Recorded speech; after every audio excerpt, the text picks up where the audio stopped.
우크라이나가 장거리 미사일로 러시아 본토를 처음 타격했습니다. 미국이 만든 에이테킴스라는 미사일을 쐈는데요. 러시아는 발끈하며 바로 핵보복 문턱을 낮췄습니다. 긴장감이 높아지는 전쟁 상황, 조한범 통일연구원 석좌연구위원과 자세히 살펴보겠습니다. 어서 오세요. 예, 안녕하세요. 안녕하세요. 네. 자, 북한 질문부터 잠깐 드릴게요. 국정 발표를 보니까 북한이 러시아에 파병만 한 게 아니라 자주포, 방사포도 수출했다고 하던데요. 맞습니까? 이미 이제 보도가 나왔죠. 예. 그러니까 저 무기가 뭐냐면 서울 불바다 발언의 주역이에요. 아, 그러니까 170mm 곡산포.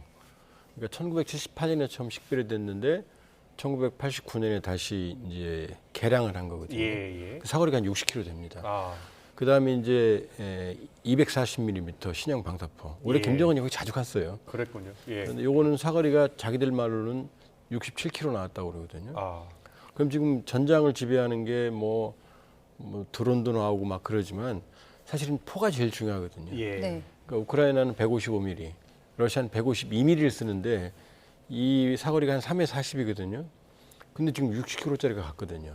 예. 그러니까 자주포는 50문, 방사포는 20문이라는 게 지금 확인되지 않은 보도거든요. 그렇군요. 예. 갔다 그러면 상당한 러시아에 대한 전력의 보탬이 되죠. 아, 그 파병을 두고 외화벌이다 이런 분석도 많았는데 뭐 같은 맥락으로 봐도 될까요? 외화벌이 차원도 있죠. 예. 있지만 이제 돈은 당연히 주는 거고요. 여러 가지 대가가 가겠죠. 그러니까 러시아는 에너지, 석유, 비료, 식량의 3대 수출품이거든요. 예, 주요. 예. 이거 다 줄 수 있죠. 그 다음에 이제 일각에서 얘기 나오는 ICBM, 뭐 핵추진 잠수함, 인공위성 이것도 있지만 사실은 북한 재래식 전력을 현대해 주는 게 제일 우리한테는 우려거든요. 그렇죠. 그건 눈에 안 보이지만 그 기술을 지원해 주면은 우리가 압도하고 있는 재래식 전력 부분 이 부분을 북한이 따라올 수 있거든요. 예. 예를 들면 지난해 9월에 바스토친이 갔을 때 네. 이 김정은 위원장이 가장 오래 있었던 데가 이제 그 수호이 전투기 공장이에요. 아, 우리도 베트남전 파병으로 팬텀 1개 대대를 받아서 막강한 공군력을 형성한 적이 그랬군요. 있고 예. 그다음에 애만 소총을 M16으로 바꾼 것도 월남전 파병의 사실 대가였거든요. 아. 그러니까 지금 일각에서 뭐 첨단 무기 그러지만 사실은 줄 게 굉장히 많아요.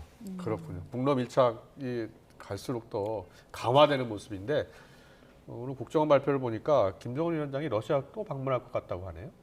가능성이 있죠. 왜냐하면 지금 러시아 입장에서는 예를 들어서 말씀드린 152mm 예, 예. 포로 볼 때 지난달 기준으로 컨테이너가 북한한테 한 2만 개 갖고 아, 포탄으로 한 사람은 1,000만 발이거든요. 예. 그러면 러시아가 하루에 평균 10,000발에서 30,000발 정도 쓰고 더 쓸 때도 있지만 예, 예. 그럼 어마어마한 물량이 갔다는 걸 알 수가 있겠죠. 그러니까 그렇군요.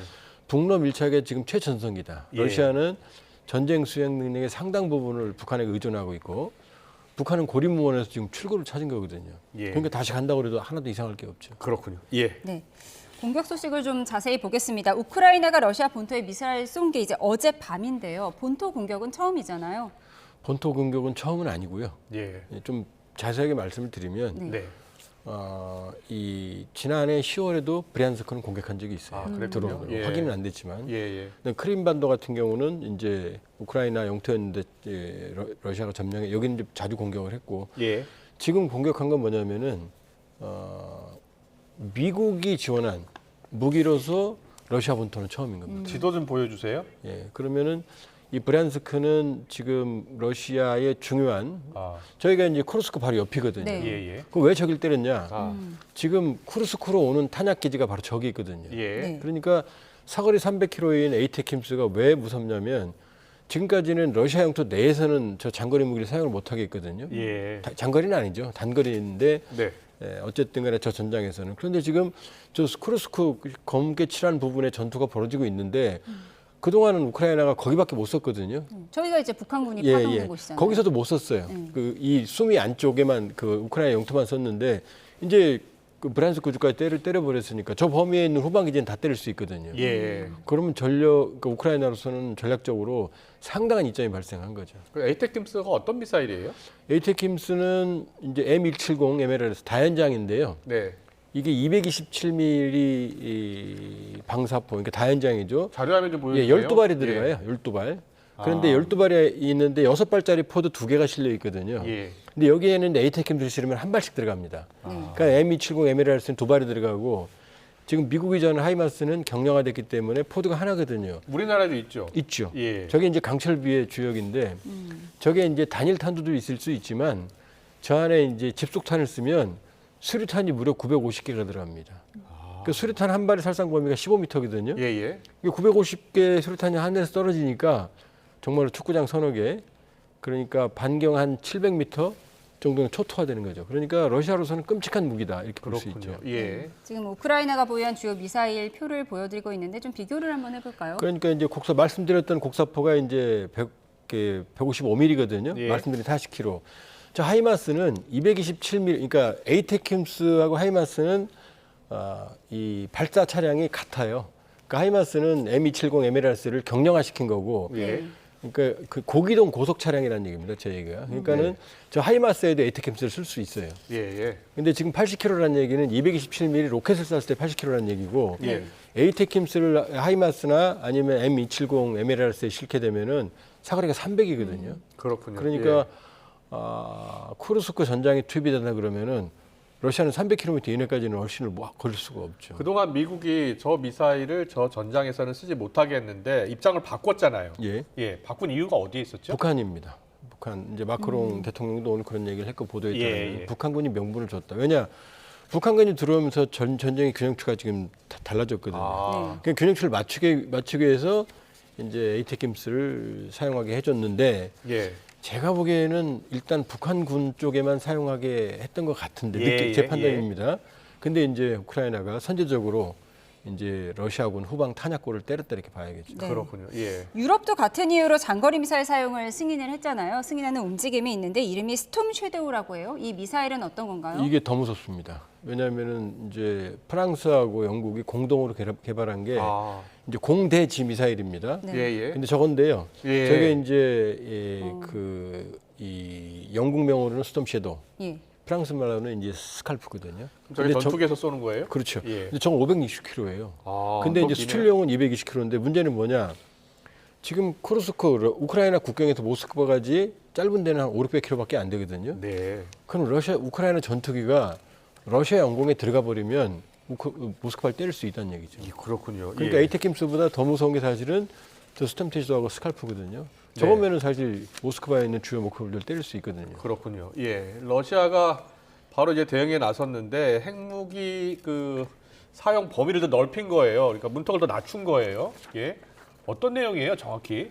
원래는 이제 핵무기 보유국들을 국제사회가 인정한 건 예. 비핵 국가를 공격하지 않는다는 거였거든요. 비핵 국가를 공격하지 않는다. 그리고 이제 우크라이나가 세계 3대 핵 보유국이었지만 포기했을 때도 물론 이제 구속력은 없었어요. 예, 그러나 예.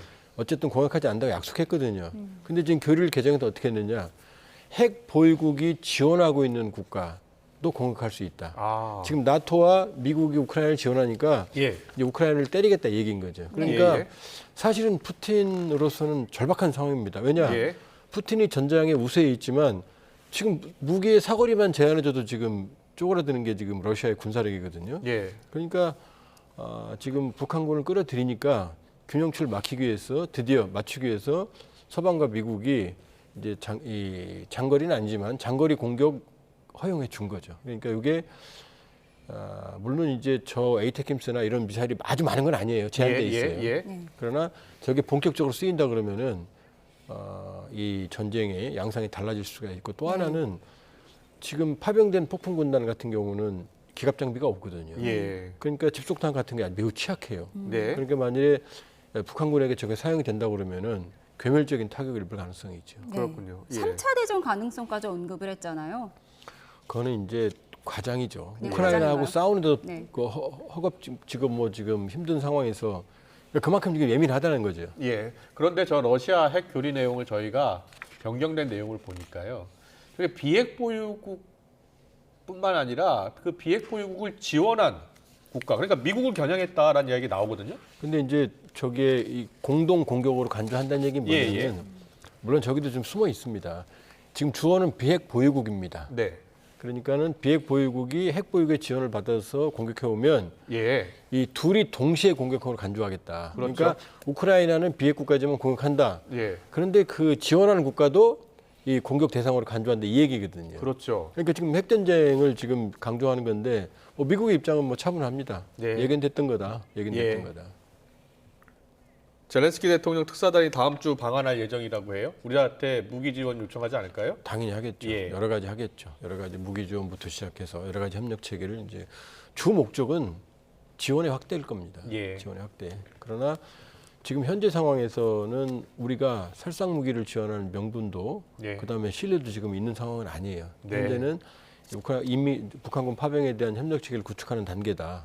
그렇기 때문에 아직 그 단계까지는 가지 않았다. 이렇게 봐야죠. 그렇군요. 알겠습니다. 여기까지 듣겠습니다. 지금까지 조한범 통일연구원 석좌 연구위원과 함께했습니다. 고맙습니다. 고맙습니다.